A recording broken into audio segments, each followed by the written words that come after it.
Assalomu alaykum do'stlar, hurmatli obunachilar. Biz navbatdagi obyektimizni topshirdik. Bu obyektimiz 10 kW 10 grid. Bu yerda Haymi X10 panellarni o'rnatib berdik. 640 vatli, mana ko'rib turishlaringiz mumkin.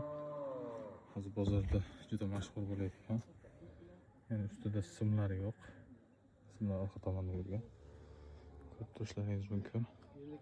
Bu obyektimiz Samarqand viloyati Paxtachida, Paxtachi tumanida.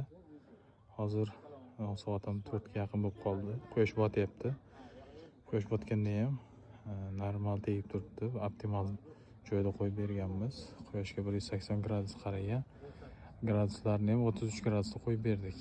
Mana tomda o'zini gradusi ham bor. Shunga qo'shimcha yana ko'taribroq qo'yib berdik. Ko'rib turishlaringiz mumkin. Mana o'zini kreplinalari alyumin. Tepalarida ham boltga kabel qo'yilmagan. Agar sizga ham shunaqa xizmatlar kerak bo'ladigan bo'lsa, bizga bemalol murojaat qilishingiz mumkin. Bizda Haymi X10 dan tashqari Jinko panellari ham bor. Jinkoning 625 720 vattlari bor. Bu Haymi X10 ham xuddi 640, 635, 655 vattlisi ham bor.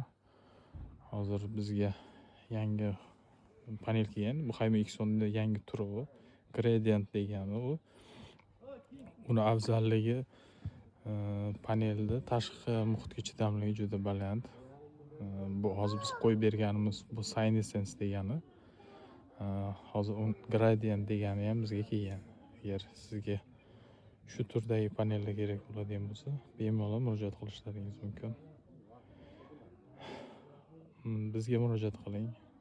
Kommentlarda o'z fikrlaringizni qoldiring. Xayr, sog' salomat bo'ling.